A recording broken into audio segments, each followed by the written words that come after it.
अस्सलाम वालेकुम, मैं हूं मासूल और आप देख रहे हैं क्रिप्टोफिकर। आज की इस वीडियो में थोड़ा-सा वीकेंड को डिस्कस करेंगे, इसी के साथ कुछ अहम खबरें उनको भी डिस्कस करेंगे। काफ़ी सारी चीज़ें आज की वीडियो में, तो कोशिश करेंगे कि वीडियो को शॉर्टर टाइम फ्रेम में आपके साथ जो है खत्म करने की कोशिश करें। अगर आप हमारी प्लेलिस्ट में आए तो on chain analysis, technical analysis और इसी के साथ एयर ड्रॉप से रिलेटेड लर्न क्रिप्टो विद क्रिप्टोफिकर में कुछ और क्रिप्टो लर्निंग से रिलेटेड कुछ चीज़ें हैं, माइनिंग विद क्रिप्टोफिकर है। आप इन तमाम चीज़ों को यहाँ से लर्न कर सकते हैं। और ज़्यादा इन्फॉर्मेशन चाहिए, कुछ लिटरेचर चाहिए, तो किसी भी वीडियो के डिस्क्रिप्शन में जब जाएँगे तो आपको हमारे फेसबुक ग्रुप मिलेगा। वहाँ पे फेसबुक ग्रुप में जाने के जॉइन करने के बाद फेसबुक ग्रुप की जो गाइड सेक्शन है, वहाँ पर जाके आप तमाम चीज़ों को रिव्यू कर सकते हैं, अपनी कोई पोस्ट भी कर सकते हैं। आपको कुछ और सीखना है, कुछ और लिटरेचर चाहिए या कुछ और लर्निंग किसी अलग तरीके से करनी है, तो वो तमाम चीज़ें जो है वहाँ पे आप डिस्कस कर सकते हैं। नेक्स्ट हमें क्या नज़र आता है, Russia, Ukraine, winter, Nord stream 1 and 2। अब ये तमाम चीज़ें क्या हैं, Nord stream 1 and 2 gas pipeline है जो रशिया से जाती है यूरोप में। रशिया यूक्रेन के बाद वो जंग के बाद जब यूएसए के कहने के ऊपर यूरोप ने जो है वो यूक्रेन को फ़ेवर किया, उसके बाद जो है वो रशिया ने बहाने बनाकर जो है वो नॉर्ड स्ट्रीम 1 एंड 2 को जो है वो राउंड अबाउट एक तरीके से बंद ही कर दिया है।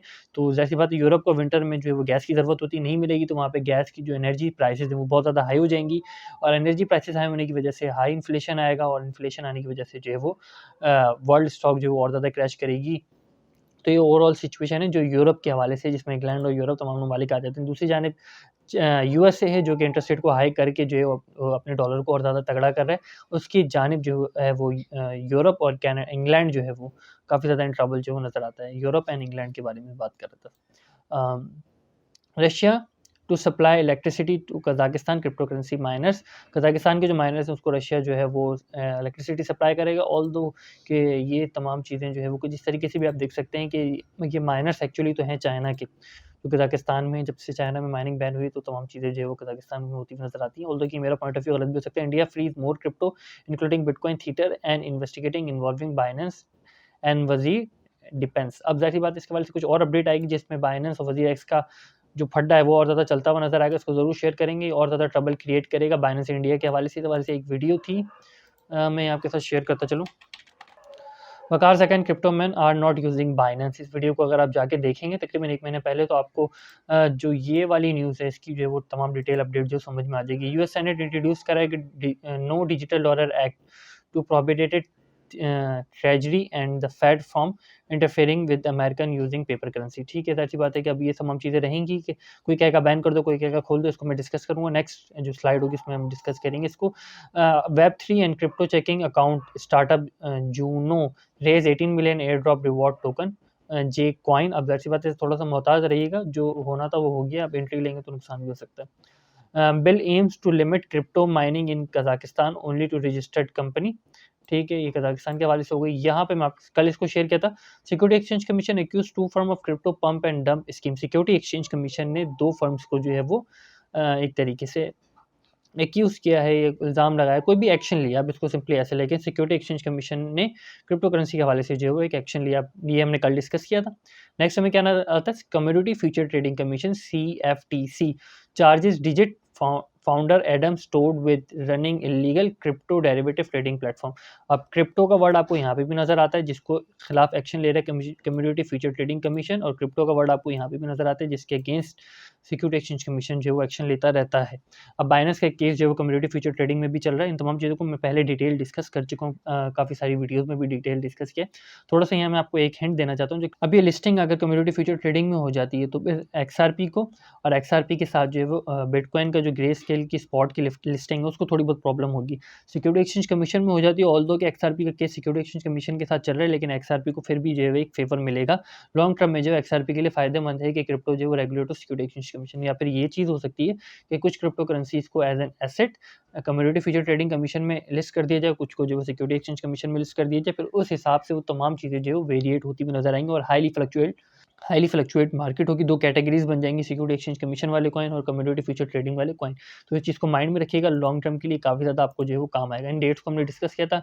एक और जगह मैंने जो एक ग्रुप में जो पढ़ा है कि मंडे वाले दिन कोई फेड की मीटिंग, ऑल्दो कि मुझे कोई कन्फर्म नहीं है फेड की मीटिंग जो मंडे को होगी इस हवाले से, लेकिन फेड की जो मीटिंग्स वगैरह हैं उनको मैं डिटेल डिस्कस जो आपके साथ कल की वीडियो में कर चुका हूँ। क्या इम्पैक्ट होगा मार्केट किस हिसाब से जो अपने आपको पहले ही एडजस्ट कर ली थी मीटिंग से। 4 हफ्ते रह चुके हैं एफओएमसी के मिनट्स में, ज़ाहिर-सी बात है फ्यूचर इंडिसेस भी बंद हैं, मेजर इंडिसेस भी बंद हैं। आप ऑप्शंस की एक्सपायरी को ट्रेड करने से पहले जो देख लीजिएगा 2 अक्टूबर की 19,000 है। अब जिसका वॉल्यूम ज़्यादा हो उस हिसाब से जो है वो आप इसको खुद भी देख लीजिएगा और कमेंट में मेंशन कर दीजिएगा कि आपको समझ में आता है या नहीं आता। 2 या 3 अक्टूबर को लो वॉल्यूम है, 7 अक्टूबर को थोड़ा हाई वॉल्यूम है, ठीक है? और पुट एंड कॉल जो है वो इक्वल है, ठीक है? ये इंपॉर्टेंट रोल प्ले करेगा जब पुट एंड कॉल इक्वल होते हैं। तो इसका जो भी आपका आउटपुट है वो कमेंट ज़रूर मेंशन कीजिएगा। वीकली टाइम फ्रेम में बिटकॉइन स्टिल जो है गेनिंग पोजीशन में, और देखें आरएसआर लूना क्लासिक जो है वो अच्छी पोजीशन में, इथेरियम प्रूफ ऑफ वर्क जो क्रैश करता हुआ नज़र आ रहा है। ऑल्दो कि कोई खासी चीज़ें नहीं है। वीकली टाइम फ्रेम में देखें तो लूना क्यूएनटी एमवी ने जो है परफॉर्म किया, ऑल्दो कि यूनी ने भी जो है थोड़ा बहुत परफॉर्म किया था वीकली टाइम फ्रेम में, अगर $1 का जो पंप लिया है आई थिंक। अब देख लें ओवरऑल सिचुएशन चल क्या रही है, तो हमें क्या नज़र आता है, बाय फ्लो में यूएसडीटी से लोग जा रहे हैं बीटीसी में, ठीक है? और बीटीसी से क्या आ रहे हैं, बीएनबी में, ठीक है? और बीयूएसडी से आ रहे हैं लूना क्लासिक, ईआरएन, बीएनबी में, ठीक है? ये ओवरऑल क्या है, ये बाय फ्लो है। तो और इसी के साथ सेल फ्लो को गौर से देखिएगा, ठीक है? इथेरियम बीटीसी से बीयूएसडी, बीयूएसडी से यूएसडी, ठीक है? और इथेरियम से जो है वो यूएसडी। अब नेट फ्लो में थोड़ा सा शेयर करता चलूँ आपके साथ, इसको ज़रा देख लीजिएगा। ऑल आइदर ये ऐसा ना हो, ज़रूरी भी नहीं है, लेकिन ये चीज़ें इम्पैक्ट करती है। अब नेट फ्लो क्या कह रहा है, यूएसडी जो डॉलर होता है वहाँ से यूएसडीटी, यूएसडीटी से क्या हो रहा है, बीयूएसडी में लोग जा रहे हैं। बीयूएसडी से लूना क्लासिक मीन्स दैट कि लूना की जो बाय एंड सेल का प्रेशर चल रहा है वो यूएसडीटी से बहुत कम चल रहा है, उसका पोर्शन बीयूएसडी का जो है वो अच्छा खासा है। दूसरी चीज़ क्या है, बीटीसी को देखें, बीटीसी का जो net flow buy and sell दोनों का नेट फ्लो वो बीटीसी वर्सेस एक्सएलएम, सोलाना और बीएनबी, मतलब आइदर लोग बीटीसी से एक्सएलएम, सोलाना और बीएनबी में जा रहे हैं, या फिर बीएनबी, सोलाना, एक्सएलएम से बीटीसी में आ रहे हैं। इस तरीके से करके अपने कॉइन्स को इंक्रीज किया जाता है। तो होप सो कि मुझे उम्मीद है कि आपको ये तमाम चीज़ें जो है एक छोटी सी चीज़ से समझ आ चुकी होंगी कि इस तरीके से लोग नेट फ्लो का यूज़ करके अपने कॉइन को जो है वो नंबर ऑफ कॉइन को जो वो इंक्रीज करते हैं। और हंटिंग क्या होती है, एक्सचेंज हंटिंग क्या होती है, तो इसको भी आप समझ चुके होंगे। ज़ाहिर बात बीयूएसडी में बाय हो रहा है, तो आप ओकेएक्स एक्सचेंज पे तो लूना क्लासिक को बीयूएसडी में बाय नहीं करेंगे। तो ज़ाहिर सी बात है कि लूना की जो फीस है वो लूना क्लासिक की जो फीस होगी उसमें जो बर्निंग में वो चली जाएगी, तो ज़ाहिर सी बात है फिर बाइनेंस को अच्छा खासा ट्रेडिंग वॉल्यूम मिलेगा, जो कि मिल रहा है, और बाइनेंस एक हाइप क्रिएट करेगा। और कर रहा है इथेरियम प्रूफ ऑफ वर्क के बारे से भी कर आप थोड़ा सा काफ़ी सारी चीज़ें डिस्कस कर ली, थोड़ा सा देख लें। मार्केट क्लोजिंग 1 दिन 9 घंटे बाद मार्केट ओपन हो जाएगी, ठीक है? मार्केट और लो आरएसआई नीचे, लेकिन आरएसआई की डायरेक्शन भी नीचे, तो मार्केट थोड़ा नेक्स्ट ओपनिंग में थोड़ा और ट्रबल कर सकती है। आरएसआई की बहुत ज़्यादा डिप होता है, स्टीपर होता है बहुत ही, कुछ ना किस तरीके का मैं आपको दिखाता चलूँ, कुछ इस तरीके का होता है, ठीक है? एक स्टीपर टाइप का होता है ना, बिल्कुल ही पहले से आया हुआ होता है। ये स्टिल एक तरह का डबल बॉटम क्रिएटिंग टाइप है और स्ट्रगल टाइप है। तो यहाँ से मुझे लगता है कि रीसेंट बाउंस जो है वो उतना ऊपर का नहीं है। यहाँ पर अगर आप देखें तो रीसेंट बाउंस बहुत काफ़ी ऊपर का था। फिर यहाँ पे देखें तो इससे नीचे गया था। तो ये सिचुएशन है, आरएसआई को आप थोड़ा और डीप स्टडी कर लेंगे। मुझे खुद ऐसा लगता है कि मंडे वाले दिन जो है वो कुछ सिचुएशन ट्रबल हो सकती है। अब मंडे वाले दिन होगी नहीं होगी, तो इसको ज़रा और डिस्कस कर लेते हैं थोड़ा-सा डिटेल, ताकि आपको भी समझने में आसानी हो जाए। ऑल्दो कि जब हो रहा हो मैं उस वक़्त हूँ ना हूँ, क्या कर सकते हैं, ज़िंदगी की मौत पे भरोसा थोड़ी। नेक्स्ट हमें क्या नज़र आता है, 18 घंटे 6 मिनट के बाद और 16 मिनट के बाद जो है वो बिटकॉइन का सीएमए फ्यूचर्स ओपन हो जाएगा, ठीक है? क्लोजिंग जो 19,350 पे है, तो इसको समझ चुके होंगे। 18 घंटे 6 मिनट इसी प्राइस रेंज में फ्लक्चुएट करेगा, वो अच्छी या बुरी खबर नहीं आती है, तो दोबारा से 17 घंटे 16 मिनट के बाद इसी रेंज में आ जाएगा। इथेरियम क्या करेगा, इथेरियम भी यही करेगा। अब इथेरियम के जो है वो तकरीबन 1324 पे क्लोजिंग है, अब दोबारा से जो इसी रेंज पर आ जाएगा। ऑल्दो कि कुछ सिचुएशन किस तरह की होगी, तो सिचुएशन कुछ इस तरह की होगी, ये जैसे आपको नज़र आता है, फिर ये जैसे आपको नज़र आता है, ये नज़र आता है, और लार्जर टाइम फ्रेम में ये नज़र आता है। तो इस तरह की सिचुएशन होती है। अब और डीपली अगर देखना है और बहुत ज़्यादा डीपली देखना है, तो आप यहाँ पर आ जाएँ। आपको ईएमए फ्यूचर्स नज़र आता है, ये फ्यूचर्स भी बिटकॉइन सीएमए फ्यूचर के साथ ओपन होगा 18 घंटे 15 मिनट के बाद। 17 घंटे 15 मिनट के राउंड अबाउट से लेकर जो है बिटकॉइन की प्राइस को देख सकते हैं। बिटकॉइन की प्राइस अगर नीचे आ रही होगी बहुत तेज़ी से, तो एस&पी 500 इंडेक्स ई-मिनी फ्यूचर्स की ओपनिंग भी नीचे में होगी, और एस&पी 500 ई-मिनी फ्यूचर्स में चांस है कि ये और ज़्यादा ओपनिंग पे क्रैश कर सकता है। तो ओवरऑल ये सिचुएशन है कि फिर इसको जो है वो आप एक दिन के हिसाब से एस&पी 500 इंडेक्स जो होगा उसके हिसाब से कंपेयर कर सकते हैं। यानी कि ये ओपन हो जाएगा और तकरीबन 1 दिन 8 घंटे बाद जो है आपको एस&पी 500 इंडेक्स की सिचुएशन जो है एस&पी 500 ई-मिनी फ्यूचर्स से जो है वो पता लग जाएगी। तो ओवरऑल मंडे तक क्या होगा, क्या सिचुएशन होगी, फेड की इंटरेस्ट रेट के हवाले से मार्केट किस तरीके से वेरिएट करेगी, तमाम चीज़ों को डिस्कस करा। ये बात ज़रूर याद रखिएगा, एस&पी 500 इंडेक्स बाकी इंडेक्सेस जो है वो इंडिसेस और जो स्टॉक्स वगैरह वो तमाम चीज़ें क्रैश कर रही हैं, लेकिन बिटकॉइन जो है वो कुछ अलग ट्रबल सिचुएशन कर रहा है, एक तरह की डॉजी मूवमेंट ले रहा है, साइडवेज मूवमेंट ले रहा है, अप एंड डाउन ले रहा है। ऑल्दो कि ऐसी सिचुएशन में अगर ये एस&पी 500 इंडेक्स को फॉलो करेगा तो एक बड़ा क्रैश देखने को मिल सकता है, क्योंकि पास्ट जो एस&पी 500 इंडेक्स का क्रैश था उसको जो है वो बिटकॉइन ने स्टिल जो फॉलो अप नहीं किया।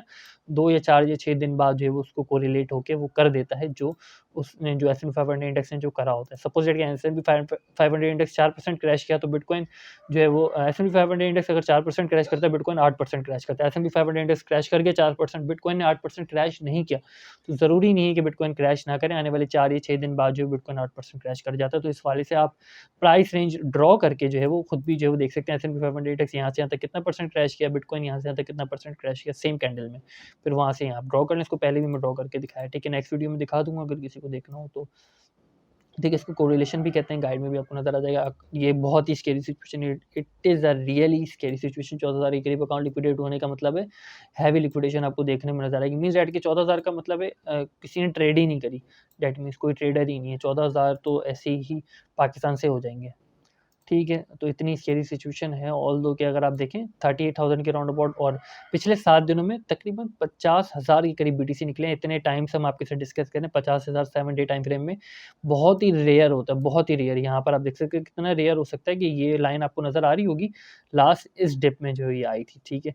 अब आप देख लीजिएगा 18 जून के बाद ओवरऑल क्या सिचुएशन हुई, ठीक है। फिर 2 अगस्त की डेट देख लीजिएगा, 3 अगस्त की डेट देख लीजिएगा, फिर उसके बाद आप 13 सितंबर की देख लीजिएगा, 13 सितंबर के बाद 29 सितंबर की देख लीजिएगा, एक दिन पहले और एक दिन बाद दोनों, तो आपको सिचुएशन नज़र आ जाएगी। सेम और ज़्यादा डीप स्टडी करनी है with respect to date and time prediction वगैरह जो कुछ भी होता है, 3 मई से लेकर 4 मई को स्टडी कर लीजिएगा, 8 मई से लेकर जो है वो 11 मई को डे वाइज स्टडी कर लीजिएगा कितना पंप एंड डंप आया, तो आपको ईजिली जो है वो गैस आउट हो जाएगा क्या चल क्या रहा है। 44 मूविंग एवरेज से रिजेक्शन, मल्टीपल रिजेक्शन ले रहा है, तकरीबन 27 सितंबर से ले रहा है। ऑल्दो के ऊपर 2 रिजेक्शन, एक ट्रेंड लाइन की रिजेक्शन है, दूसरी जो है 100 एक्सपोनेंशियल मूविंग एवरेज की डेली टाइम फ्रेम में रिजेक्शन है, जो कि नेक्स्ट इसको फेस आउट करनी पड़ सकती है। वीकली टेंसर चार्ट कुछ खासी काफ़ी टाइम से नहीं कर रहा, सेलिंग बाइंग प्रेशर नज़र आता है, लेकिन कुछ इतना ज़्यादा वॉल्यूम ही नहीं है, तो कहाँ से बाइंग प्रेशर नज़र आएगा। ये आप देख सकते हैं, ये लास्ट डे का हमने डिस्कस किया था, इससे और ज़्यादा छोटा हो गया है। और आप अब लोग शायद इंतज़ार करें मंडे की ओपनिंग होगी, उसी के बाद ही कुछ सिचुएशन जो मुझे आपको जो क्लियर होती हुई नज़र आएगी। S&P 500 मिनी फ्यूचर से भी क्लियर होने के चांसेस है, लेकिन इतनी स्केरी सिचुएशन जैसे ये सिचुएशन है, इसमें S&P 500 इंडेक्स ई मिनी फ्यूचर्स भी जो है कोई अच्छी प्रेडिक्शन दे ना सके। ऑल्दो एक साइडवेज मूवमेंट है, डीसीए करते रहें, कॉइन्स बढ़ाते रहें। क्या नज़र आ रहा है यहाँ पर, और वीकली टाइम फ्रेम देखें तो सब कुछ अच्छा है। 300 exponential moving average, 300 moving average जो वीकली टाइम फ्रेम का था उसकी सपोर्ट बना के चले जा रहा है, और 13 जून से जो चले ही जा रहा है, स्टिल जो है उसी रेंज में है। इसको ब्रेक करना इतना आसान नहीं है, ऑल्दो कि बुल एंड बेयर जो भी सिचुएशन है उसको ब्रेक करना कि हैवी सेल प्रेशर चाहिए, और इस हैवी सेल प्रेशर के लिए 50,000 के करीब बीटीसी जो है वो पहले एक्सचेंज से बाहर जा चुके हैं। यहाँ पर मैं आपको दिखाता चलूँ, ये वो हैं, ठीक है। ये मैं इन दोनों को लिंक कर रहा हूँ, ऑल्दो कि मैं गलत भी हो सकता हूँ, लेकिन इससे मेरा पॉइंट ऑफ व्यू है। आपका भी पॉइंट ऑफ व्यू जो भी हो ज़रूर कमेंट में मेंशन कीजिएगा, ताकि इसको और एक्सप्लोर करके जो शेयर करें, क्योंकि हमारी कम्युनिटी में ज़्यादातर लोग जो हैं वो काफ़ी ज़्यादा सीरियस हैं, सेंसिबल हैं, जो उनके कोई भी कमेंट्स होते हैं तो काफ़ी ज़्यादा प्रीशियस होते हैं, वो कोई फालतू बात जो नहीं करते हैं। ऑल्दो कि हमारे कोई भी कमेंट में आपको कोई फालतू बात, फालतू चीज़ जो नज़र नहीं आएगी। ये आप देख सकते हैं कितनी तेज़ी से जो है वो ये चेंज हो रहा है। मीन्स दैट के trader are waiting for something, some turning news, कोई किसी किस्म की न्यूज़ आने वाली होती है, तो ये सिचुएशन आप कर सकते हो कि इस किस्म की सिचुएशन आपको नज़र आती है कि उस न्यूज़ के बाद जो फिर कोई मार्केट चेंज लेती है, ऑर्डर कम हो रहे हैं। ये आप जो है वो स्टडी कर लीजिएगा थोड़ा-सा, कि टोक्यो ठीक है ओपन होने में उसको काफ़ी टाइम लगेगा। ओपन हो ही गया है। तो ये वो सिचुएशन है, ना बायर है ना सेलर है at certain range, means that कि कोई काफ़ी ज़्यादा टर्निंग मोमेंट हो सकता है ये, कि लोग जो है ट्रेडर, कोई क्रिप्टो इनसाइड वगैरह होती है, तो ऐसी सिचुएशन होती है जिसमें कोई खबर आने वाली होती है, जिसके इंतज़ार में सब जो है वो बैक ऑफ कर जाते हैं, और एक के बाद एक दूसरे को पता लगता है और ये बैक ऑफ करते हैं। कुछ हिंट्स वगैरह होती हैं, यहाँ से आप कैच आउट जो है वो कर सकते हैं, और लोग के आप इसका फ़ायदा उस तरीके से नहीं उठा सकते, क्योंकि इसका फ़ायदा उठाने के लिए आपकी प्रैक्टिस होनी चाहिए, कॉन्फिडेंस होना चाहिए, प्रॉपर डीसी होनी चाहिए, ग्रीडी आप नहीं होने चाहिए, लालची आप नहीं होने चाहिए। ये तमाम चीज़ें होती हैं जो कि एक वक़्त के साथ आती हैं। फिर आपको ये भी देखने की ज़रूरत नहीं, सिर्फ़ आप सिंपल एक वीपीवीआर से ही तमाम चीज़ों को गेस आउट कर लेंगे। तो होप सो कि मुझे उम्मीद है कि आप आज की जो वीडियो आपको पसंद आई होगी। फिर वक़्त तक के लिए इतना ही। फ़कीर को अपनी दुआ में याद रखिए। खुदा हाफ़िज़, नासिर फ़ी अमानिल्लाह।